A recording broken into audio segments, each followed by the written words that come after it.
تو وہ 70 عبادت کرنے والوں کا درجہ زیادہ نہیں، عالم کا درجہ پھر بھی زیادہ ہے، اس عالم دین کا درجہ زیادہ ہے، اس لیے کہ وہ لوگوں کو آگاہی دیتا ہے، شعور بخشتا ہے۔ یہ دین جو ہے یہ، اور نبی پاک صلی اللہ علیہ وسلم نے فرمایا عبادت کرنے والے پر عالم کا درجہ اتنا ہی زیادہ ہے جتنا میرا درجہ اپنے غلاموں پر زیادہ ہے۔ عالم کو حضور نے اتنا بڑا مقام دیا، دین سیکھیں، شعور حاصل کریں، یہ فقاہت کا دین ہے، شعور حاصل کرنے کا دین ہے۔ اور نبی پاک صلی اللہ علیہ وسلم نے فرمایا دین کی ایک بات سیکھ لینا 1000 نفل پڑھنے سے زیادہ درجہ رکھتی ہے، دین کی ایک بات سیکھ لینا 1000 جنازے میں شرکت سے زیادہ درجہ رکھتی، دین کی ایک بات سیکھ لینا، میرے نبی پاک صلی اللہ تعالی علیہ وسلم ارشاد فرماتے 1000 مریض کی عیادت کرنے سے زیادہ درجہ رکھتی ہے۔ فرمایا جس نے رات کے ایک لمحے میں دین کی ایک بات سیکھی، اللہ اسے ساری رات عبادت کرنے سے زیادہ ثواب عطا فرمائے گا۔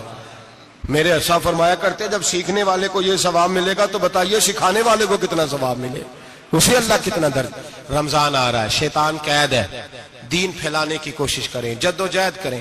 بڑی نیند آتی ہے فجر پڑھ کے، لیکن اگر کسی کا ارادہ بن جائے کہ دین سیکھنا بھی ہے اور دین بچوں کو، تو پھر کوئی نیند غلبہ۔ ایک مثال ایک عالم نے سمجھائی، کوئی بزرگ تھے درویش عالم، ان کے پاس ایک عورت آئی، کہنے لگی میں بچوں کو سویرے بڑا جگاتی ہوں، بچے جاگتے نہیں نماز کے لیے۔ بڑا عجیب جواب دیا بزرگوں نے، درویش نے، عالم نے، کہنے لگے بی بی کیوں نہیں جاگتے، جگایا کر، بیدار کیا کر، اٹھایا کر۔ کہنے لگی بڑی جدوجہد کرتی ہوں، اٹھتے نہیں، بیدار نہیں ہوتے۔ اللہ والے تھے نا۔ کہنے لگے یہ بتا اگر اس کمرے میں آگ لگ جائے تو پھر بچوں کو کیسے بیدار کرے گی، آگ سے بچانے کے لیے کیا کرے گی؟ پھر تو بالوں سے پکڑ بھی گھسیٹنا پڑا تو گھسیٹ کے کمرے سے لاؤں گی، پھر تو چوٹیں لگتی ہیں تو لگ جائے، پھر میں پرواہ نہیں کروں گی۔ آپ فرمانے لگے یوں سمجھ لے جہنم کی آگ جل رہی ہے، اگر تیرے بچے نے نماز نہ پڑھی تو آگ لگ جائے گی، اگر اس نے عبادت نہ کی تو اسے آگ، اب جیسے بھی تجھے اٹھانا پڑتا ہے اٹھا گھسیٹ کے باہر لا، لیکن اس کی نماز قضا۔ نیند بڑی آ رہی ہے سویرے، لیکن اگر دین نہ سیکھا تو مشکل ہو جائے۔ جیسے بھی اپنے آپ کو جگانا چاہیے، ہمت کرنی چاہیے، دلیری کرنی چاہیے۔ ہمیشہ مدحت خیر الانام میں گزرے، دعا ہے یہ عمر درود و سلام میں گزرے۔ آخر دعوانا سانو یارو دسے انہاں اللہ لوکاں نے ٹوٹے ہوئے دلاں وچ رب دیاں چوکاں نے، ٹوٹے ہوئے دلاں وچ رب دیاں چوکاں نے۔ توں وی رو کے رب نو منا، توں وی رو کے رب نو منا، تے غم تیرے مک جان گے۔ توں وی رو کے رب نو منا، توں وی رو کے رب نو منا، تے غم تیرے مک جان گے۔ اللہ والیاں دے نیڑے نے صلی اللہ علی محمد